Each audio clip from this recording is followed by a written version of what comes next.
to the agenda this morning. I am Chike Ubogu. It's good to be back here again. On the agenda this morning, the achievements of an individual are often limited to their lives. One person can only do so much or create ripples in the sea of impact.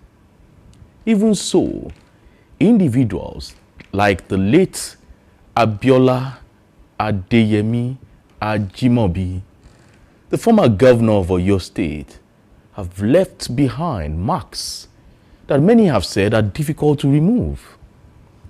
Even 5 years after his demise, relatives and associates remember the former statesman and the person of business. If the world had spaces for people, his space will remain empty. His name would also continue to be known despite his humble disposition. Some commentators have allied his life and achievement to resonate with the present, and then meaning that it will be a long time before Ajimobi's name begins to gather dust from disuse or disregard. But in reality, recounting the man's political abilities and capacity from causing even figurative lions and sheep to have goodwill towards one another, Ajimobi's marks will remain for a long time to come. Of course, it helps that his family members have not done anything ruinous since the late senator passed on. Instead, they have shared in the glory and prestige that he left behind to bring much relief to the people around them. Well, it is no wonder the past few days have been dedicated to the memory of Abiola Ajimobi. Renowned individuals from all over the country posted old photos of him on the internet, accompanied by good works. They remembered his calm, his strength, and his reliability, taking the time out of their busy schedules to ask for others to emulate him. Let's get to listen to some of his associates at his residence during the 5 years remembrance. Far the best governor ever to govern Oyo State. He was a transformational governor. There is no sector of the economy of governance that did not touch, from healthcare delivery to economy to agriculture to basic education. There's no way anybody can compare himself easily. Based on our evaluation and what we have done so far, he is the best governor ever to govern Oyo State. And all these people that are saying the transformer modern Oyo State, Ajimobi is the right person to call that person. He's somebody that cannot be forgotten. He left a legacy, and like one of the clerics said, that people when you go out, people use his regime to compare several others. That's to show that he did so well when he was alive. He was somebody that was well loved and somebody who loves the state. And I pray that his soul continue to rest in peace. And the late Senator Abiola Ajimobi, who was the governor of Oyo State, we were in PDP then. But as a matter of fact, his efforts were worthy of commendation and emulation as the governor of Oyo State. He really turned Oyo State around. He did very well as a governor. The leader of youths, he mentored a lot of youths. I'm one of them. And he's still today the leader, the one who gave us the transformation of modern Oyo State today, that is still being well developed. So there's no way we can forget his deeds in Oyo State. He's truly a man to emulate. Our governor is an original Ibadan man. He was never shy of letting people know how he feels and what he felt that should be done. Was very jovial, right? Was very jovial, very frank, down to heart. Those are the things I miss about him. And in national politics, the way things are in APC today, he could have made very remarkable comment. He couldn't have believed in his grave that Aregbesola could have fallen off. You see, broke away with Jagaban. It will be incredible to him that could have happened. Within the APC fold, it is also difficult because when you are around, people respect you, people obey you. When you are no more alive, not everybody will be loyal. Today, you cannot say everybody that's serving the same government with me here today. Not many will care about his remembrance, and that is human being. When you are a man, your father is the only man that wants you to do better than him. Genuinely wants you to do better than him and out-achieve him. So I think I miss everything about him. I try to be more direct and blunt and just say things as it is. A lot of times I keep things in, but that's more like my mother. But my father was one that whatever it is, he just says his mind. I mean, that's why they gave him the name of constituted authority, part of the reason why. So I think that's one of his virtues I'm trying to carry.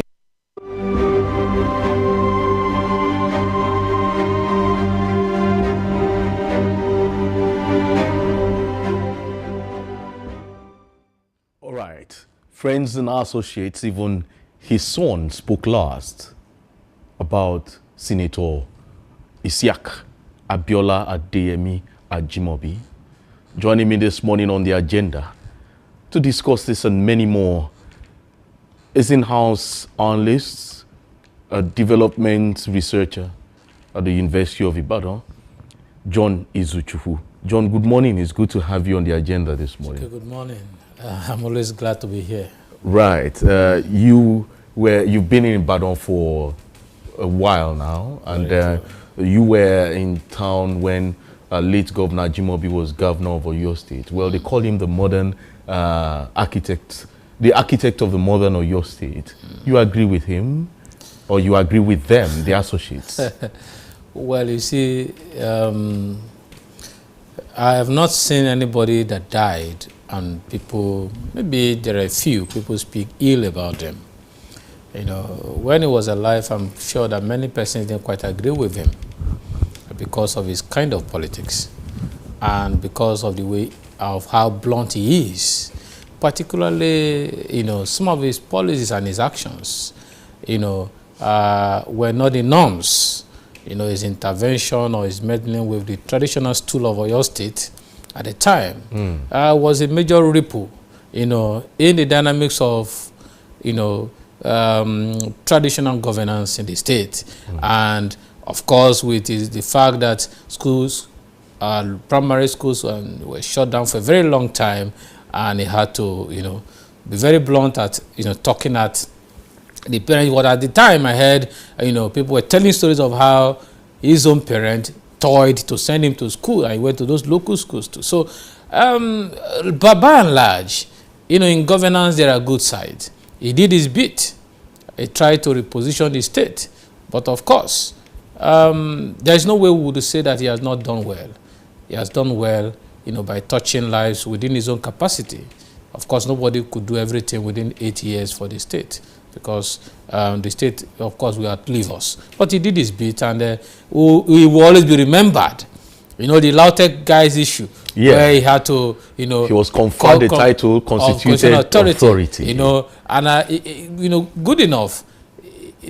You know, one thing again about the man is that he is not afraid to tell you how he feels at a particular point in time. He's expressive. Exactly. But he's bold, he's blunt. Again, we must also learn that in leadership, at times it doesn't work that way. Diplomacy could give you what you will not get by being too direct, too confrontational. You know, when you are too confrontational, it's as if that you know that nobody can challenge you. You know that the ball will stop at your table, and at the end of the day, you have to decide what to do. So it's not too good in a world where you need people, you need to lobby, We need to engage stakeholders to be too direct. So diplomacy, because when people say we have to learn that from him, it is good to say the truth and be very frank about it. But the way you present the truth or fact, we also we determine or depend on how the recipient will receive it. Otherwise, also considering the heterogeneous state of political parties and then our people within the state, one needs to be diplomatic too. Do you understand? So in real sense, you know, there was a particular event at the University of Ibadan here where he was invited, and you know, the way he talked down at those elders, even some of us who were younger boys who were there were like, this is too much, sir. You know. But of course, he is somebody who is a typical Ibadan man, who plays with words and not thinking of how the word is going to hit you. Because emotional intelligence is very important. You can talk to somebody who goes to commit suicide. Do you understand? Yeah. You can ridicule somebody and you kill this person's self-esteem permanently. So there are things you don't say because you're in leadership. People should meet with you and they should be energized by discussing or talking with you, not to wash them down. You know, an instance where he said, when they were sending children to school, why didn't they send their own children to school? I mean, that was too big to tell elders. So, but by and large, he's done his bit, and he is a very courageous political leader. You know, I remember how he moved from Accord Party, where he won, you know, ANPP. Is it ANPP? ANPP. Because I remember vividly when he was in Accord and how he moved to. No, he never went to Accord. He was ANPP. And then from there, he moved to AC. AC, exactly. ACN, from ACN to APC. Exactly. That was just the nomenclature change. Exactly. So, yes. And, you know, he's done his bit. He's tried to, you know, move around, you know, to canvass for APC at the time. But unfortunately, he was not alive to, you know, see that come true. So, but we must celebrate him. At least there's some, you know, pivotal projects he attended to, you know, particularly in terms of road, you know, and all of that. So he's done his bit. He beautified Oyo State. Well, one thing I remember late Governor Ajimobi for, I've had close shaves with him, but there's this one. He went for an event, and on his way back, he learned that a political rival was having a party at a center around Ring Road. Uninvited, he went there. And the host was surprised seeing the governor there. You know, I was there. And then that look on his face, and he was like, Your Excellency, you're welcome. He said, even though you don't invite us, we are here and we'll still give you our own widow's mite. You know, he said it publicly, and it was a scene of laughter and joy. He created an atmosphere there that you know, was so electrifying.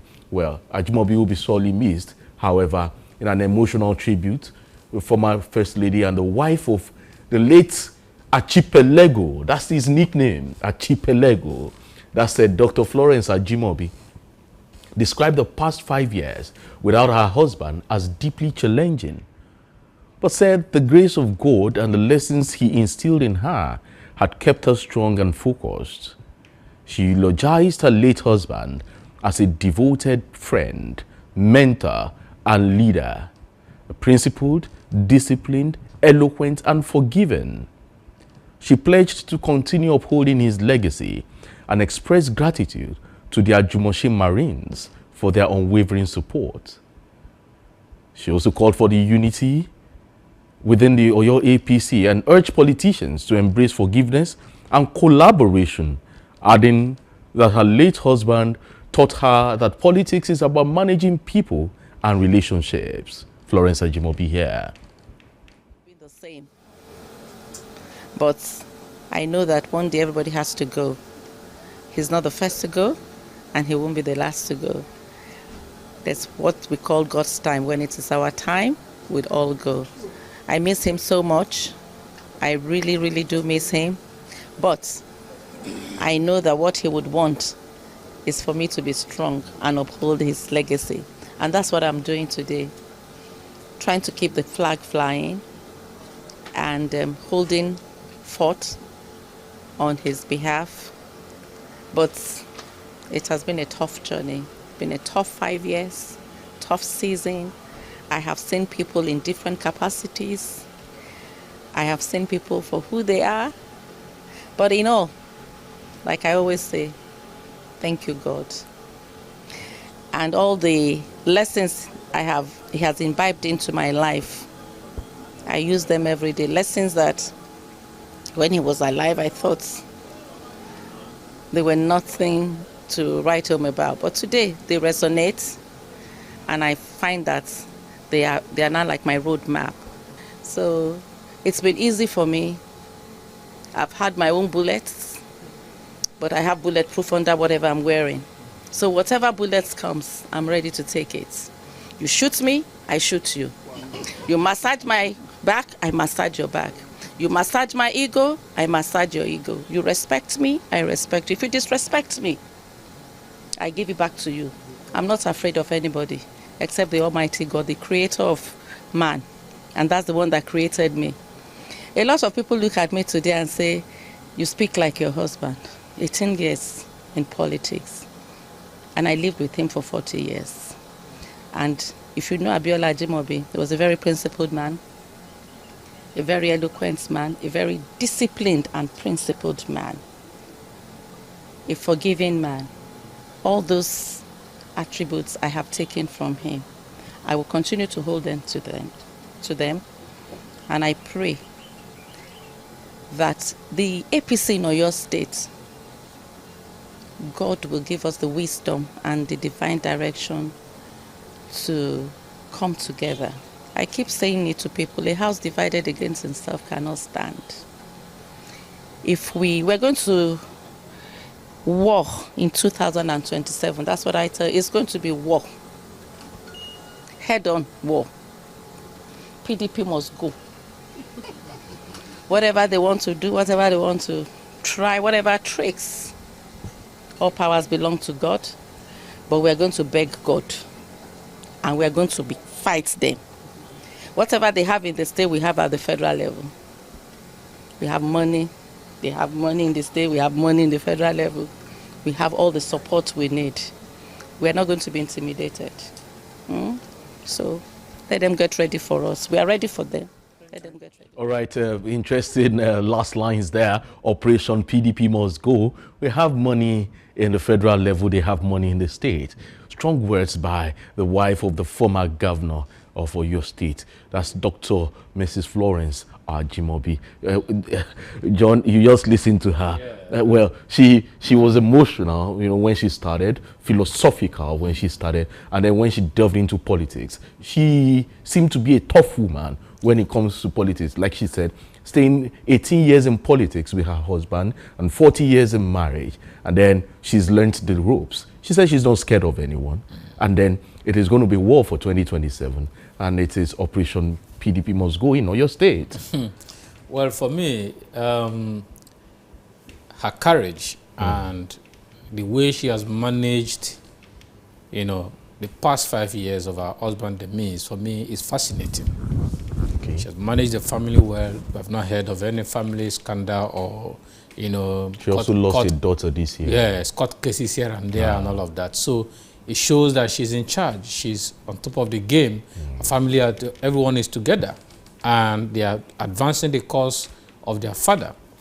But you see again, that's also why we say that when people live together, we must learn the values of one another.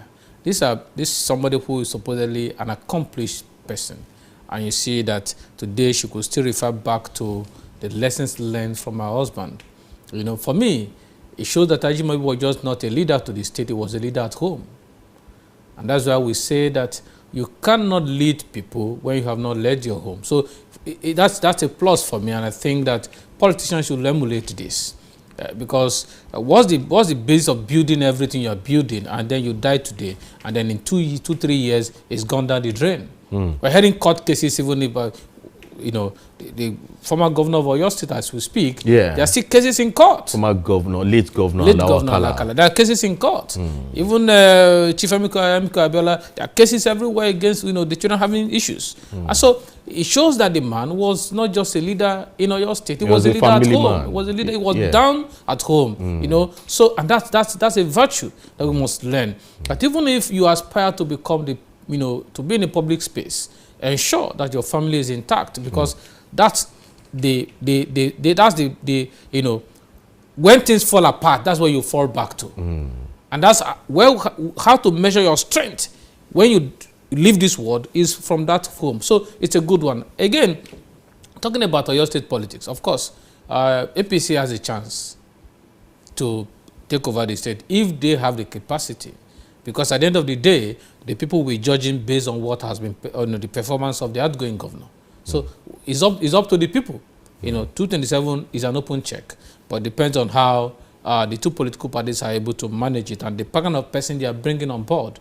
So if they bring the right persons on board, I think that they can have it. Will it be a situation of the political gladiators throwing the dice and the people giving them the double six? Maybe. Because or will it be the reverse?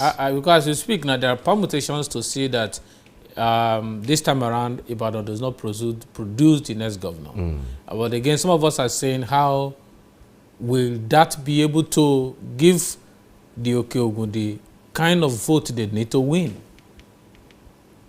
Because what actually happens most of the time is that there are factions even within the minorities. Those who claim they've marginalized over the years, and it's not just in Oyo State, everywhere. I know that in Ogun State, the Yewa for a long time had not produced the governor. It's always between the Egba and the Ijebu. And again, the Yewa at all times have always been divided. They have never had one voice. So I hope that's not the same case with the Okeogun, because at the end of the day, Chike, democracy is about number. It's not about sentiment. It's not about your prayers. It's not about calling out the clerics. If at the end of the day, you have no vote on ground, INEC will not count all the prayers your clerics are going to make. They will count votes. And whoever has the highest vote is going to be declared the winner. But again, other variables, like she has mentioned, the federal might will also come into play. So it now depends. Anyways, the governor himself had not declared to be against the man at the center. So I see some parley going on. And so we stand to watch and see how all of these dynamics is going to play out into 2027 election. Well, the Ludo game will be very interesting, as the political gladiators will be rolling the dice, while the people may be the ones determining whether there will be a double six or a single one or a 5 or 5-1, whatever it is, the people should decide. Well, moving on the agenda this morning. Last week, Oyo State Governor Engineer Seyi Makinde announced the renaming of the Polytechnic Ibadan to Omololu Polytechnic in honor of the late former governor of Oyo State, Dr. Victor Omololu Olunloyo. The announcement was made during a state burial ceremony held for the late governor in Ibadan.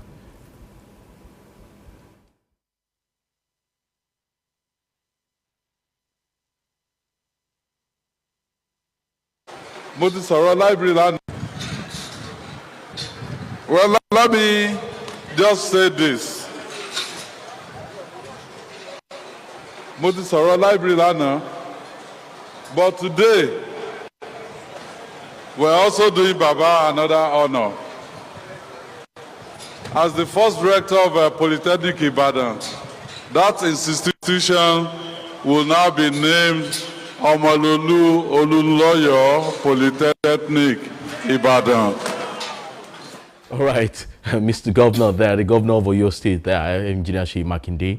Meanwhile, mixed reactions have trailed Thursday's renaming of the Polytechnic Ibadan, with the institution's alumni largely calling for a review. Yomi Akande, an alumnus and the institute's non-academic staff union leader, said many other alumni had been expressing dissatisfaction since the announcement. Other alumnus, Olaoluwa Olabode, said the renaming would affect both past and current students negatively. According to him, he doesn't see the move bringing any improvement to the educational institution, alleging that it was done with a political undertone. In his opinion, another alumnus, Sami Olatunde, said perhaps the government should have renamed a particular building in the school instead of the institution's name. Calling for a review on Ibadan indigenes and alumnus, calling for a review on Ibadan indigene and alumnus, Tayo Olaleye described the institution as the pride of the ancient city of Ibadan that should not be tampered with. According to him, it is not acceptable for the name to be changed at will. Furthermore, Olaleye said the renaming would affect the students in easily securing favor and job opportunities with the alumni. Meanwhile, Comrade Tiamiyu Ademola, Chairman, National Association of Nigerian Students, NANS Joint Campus Committee, Oyo State Chapter, said the renaming will not affect the institution's reputation. According to him, the institution's reputation will stand provided its management maintains its standard. He also urged the students not to allow the matter to lead to any form of protest. But as we speak right now, there is an ongoing protest front gate of the Polytechnic Ibadan right now. Students have blocked the road and, they are showing their dissatisfaction with the renaming of the school. Well, last week I spoke with the chairman, the Polytechnic Ibadan alumni, alumni chairman of the Polytechnic Ibadan chapter. Let's get to hear him speak, a replay of this. Reactions in town. Well, as the alumni president of the Polytechnic Ibadan chapter, I want to say that you must be happy that Mr. Governor gave you this recognition yesterday. I mean, the institution, you representing the institution as an alumni president there.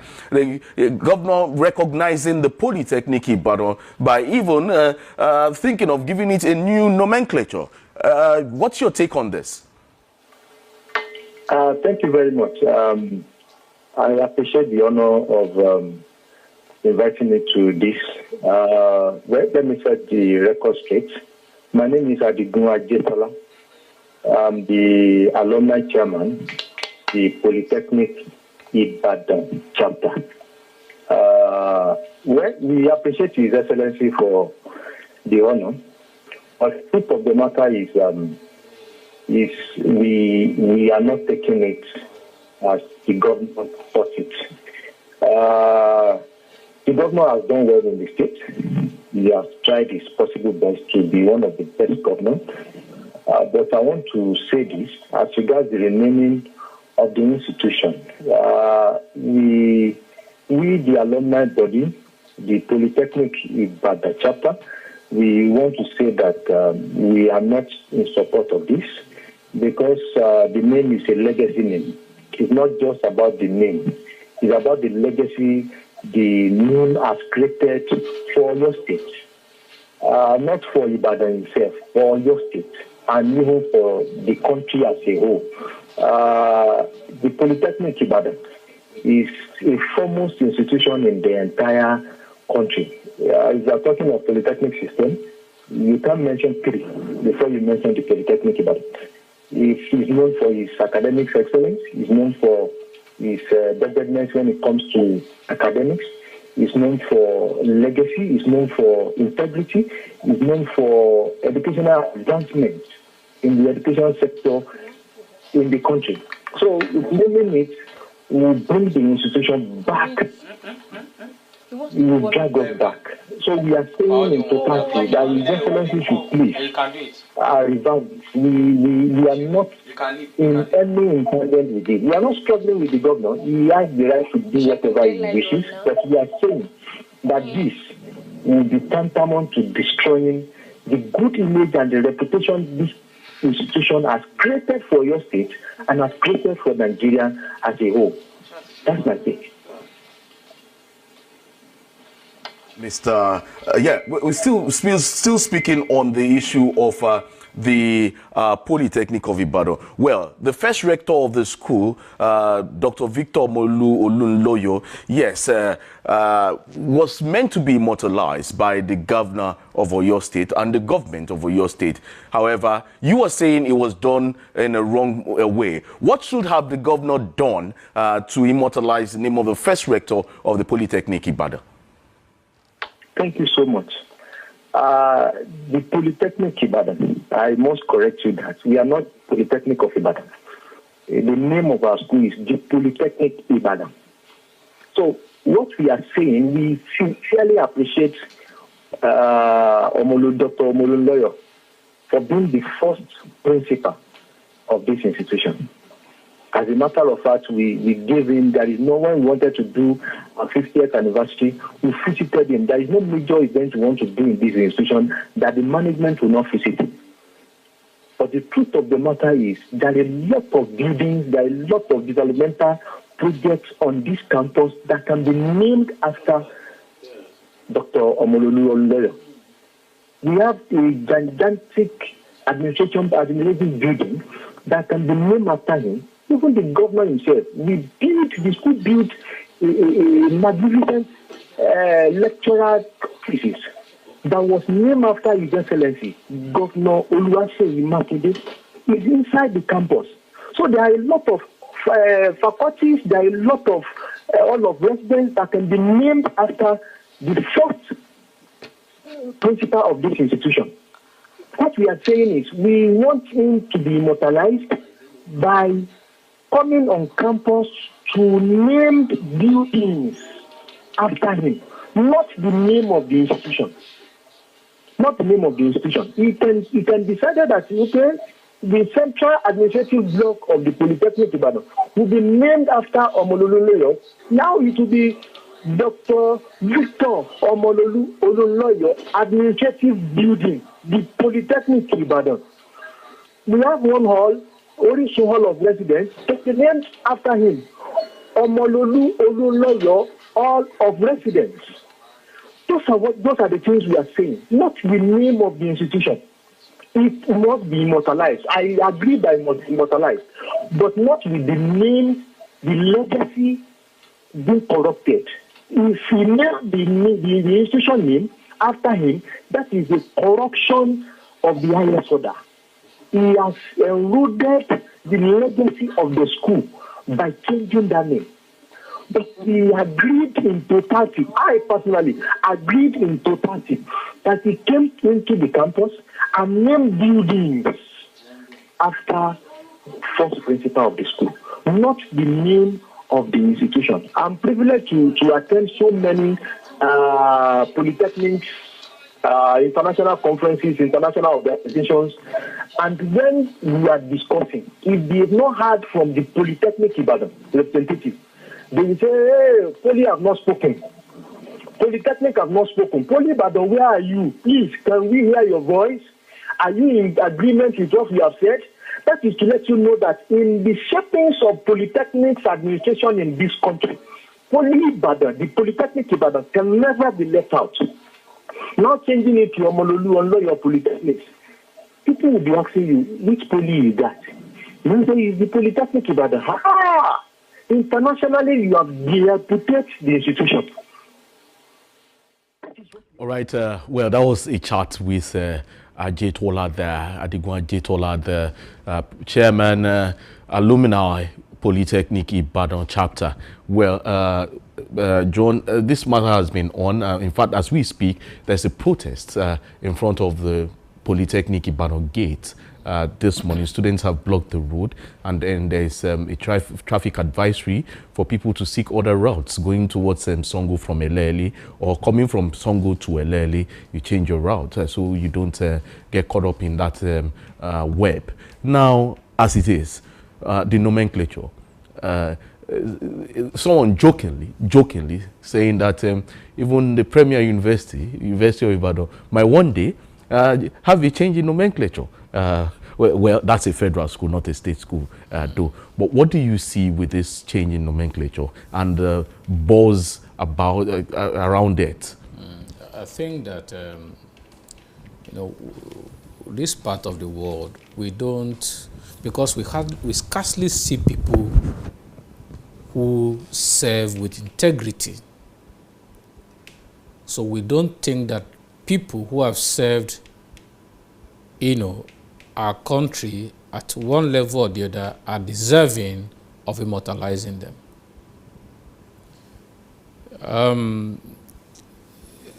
Dr. Victor Omololu Olunloyo has a reputation as one of the most transparent and corrupt-free governor of Oyo State. Even though his time was short, it was remarkable. And as a one-time commissioner for education in the Old Western region, the account available for us is that he was very creative and innovative in the policy developed at the time for education in the Western region. And of course, as a rector, the first rector of the Polytechnic of Ibadan. So when you look at a man like this, and we are trying to project a man who has, to his credit, he had lived in a very moderate and simple life in office and outside of office. A man who is an epitome of integrity and transparency. He has a virtue that we need to project for the coming generation. So the idea for me is that when you hear Dr. Victor Omololu Olunloyo, the first thing that should come to mind, well, this was a man that served the state selflessly. There was no record that he enriched himself so much, or even when he was out of office, that he went about, moving from one political party to the other just to gain relevance. He was a man that portrayed self-contentment. It's in this part of the world we want to celebrate people who have integrity burdens on their shoulder. And those who indeed have done well, we always antagonize trying to immortalize them. It just tell you how corrupt we are in our thinking. This is not the first first higher institution that will be renamed after a patriot. Well, those that were renamed in the past never saw the light of the day. No. What are you saying? For example, the Obafemi Awolowo University. Well, that's in recent time. We're talking about in recent time. Hold on now. Adekunle Ajashi University was named after that very great leader of the Afenifere of AD at the time. And for one time, former governor of Ondo State. Yeah. Rufus Giwa Polytechnic was named after Rufus Giwa. It was Ondo State Polytechnic at the time. It was named after that man for his impact, for his philanthropic impact on the state. Ogun State University. Olabisi Onabanjo. Yeah. You see, let's not. But what then happened to Unilag? That was renamed to Moshood Kashimawo. That's a federal university. Yeah, it was renamed by the president. Of course. You see, there may be some dynamics around that particular one. Just like trying to rename the University of Ibadan, for instance. Okay. It could come with such a thing cannot be done by fiat. There must have been some engagement. A school founded the first university in Nigeria, 1948. You just made a statement now. Such a thing cannot be done by fiat. So why should a state-owned university or polytechnic or monotechnic be renamed by fiat? Now, this is the issue. This is Oyo State. It's a state affair. Okay. And I think that the governor, I do not think the governor should, will just come up and make that statement. He just did. There must be some level of consultation. It may be that these people talking were not consulted, were not carried along. So who were those people carried along? Of course, probably the governor's because cabinet, the student union commissioner government, for education. The student union government on Friday held a press conference and then came up with a resolution that they do not want a renaming of the school. And now the mass communication students 1995-96 set came up again and posited that they don't want a nomenclature, a new nomenclature for the institution. It's too late for them. Sorry. When you say it's too late, are you in concurrence with what Mr. Governor has done? Chike, I agree that the governor may have erred having not done elaborate and extensive consultation. But that the school should be named after a man whose life should be an example for younger Nigerians, for younger citizens of this state to embrace and to emulate. If we have his kind becoming governor of Oyo State, the state will not remain like this. But you heard what Ajay Tola said, Adigun Ajay Tola, the president, the chairman, the Polytechnic Ibadan alumni, and that's Ibadan chapter, where he said they do not want this. However, Chike, buildings in the school could be renamed. In terms of stakeholders analysis, there are stakeholders that has power than the others. The student union government, and the alumni organization, they are stakeholders, but their powers are not the same as the owners of the university, who are the one paying their salary, funding the university. Okay, so basically the Polytechnic Ibadan saga now is like the animal farm, where some animals are more equal than the others. No. That was not exactly what I meant. What I meant is, see, when you are looking at university management, they have the VC, the principal officers, they have the Senate, the deans of faculties, and the heads of department. Then you have the state governor, the commissioner for education, and all of those within the education management. Now, when you're looking at how do we engage, all of these principals will be engaged before you bring in students, because sometimes the students are so emotional. They are carried away with political gladiators who are also trying to use them to make some noise and to create some scene.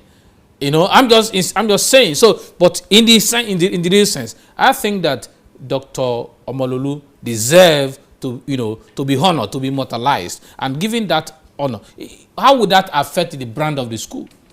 How will it affect the standard of the school? What change will it cause in the school? I mean, it's been done elsewhere. We need not to make a mountain out of a molehill. If it was somebody who is not credible, who would have said, no, we don't want it. You should reverse it. But this is somebody who his virtue should be emulated. His virtue should be spread abroad. People should hear about it in the years to come.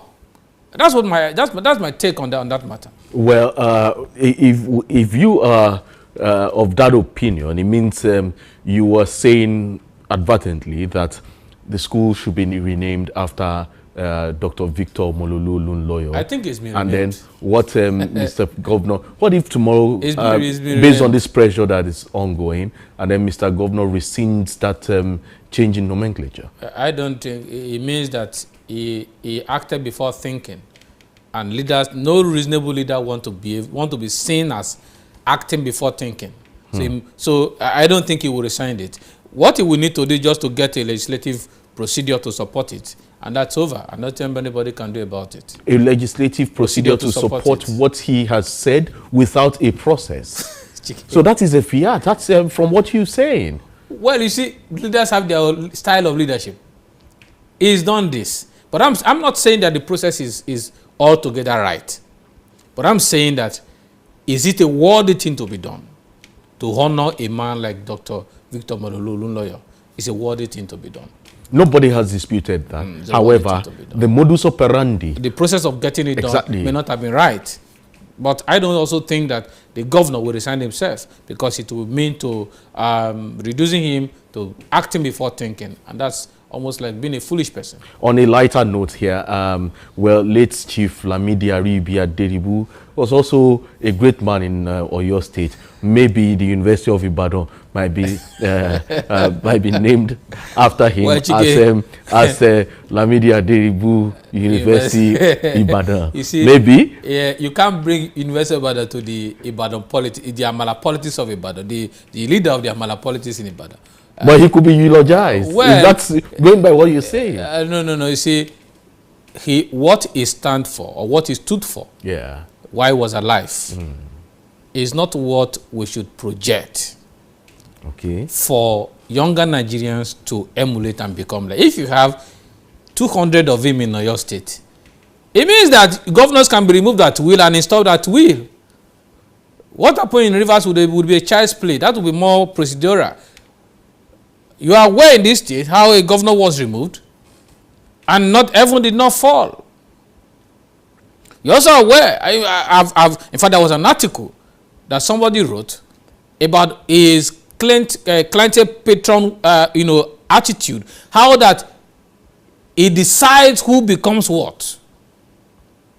And there's nothing you can do about it.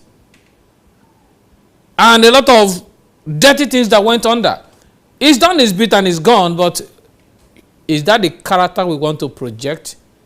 Is that the character we want our younger Nigerians to emulate and become like him? For me, these are the issues because people learn better by seeing. Okay. Younger Nigerians want to learn in history. I say, okay, who is this person? Why was his name? Why was this school renamed after him? What did he do? What were his legacies? Well, it's just my thinking. That was just on a lighter note. Well, I hope our viewers don't take that serious. Well, thank you for featuring on the agenda this morning, John Izuchukwu. I'm afraid this is where we apply the brakes on today's edition of the agenda. Well, you can follow us on our social media platforms. Let's keep this conversation going on YouTube, Instagram, Facebook, and TikTok. The handle is @DominionBroadcast. And on the app X, it is @DominionCast. You can visit our website at www.dominion.org.ng.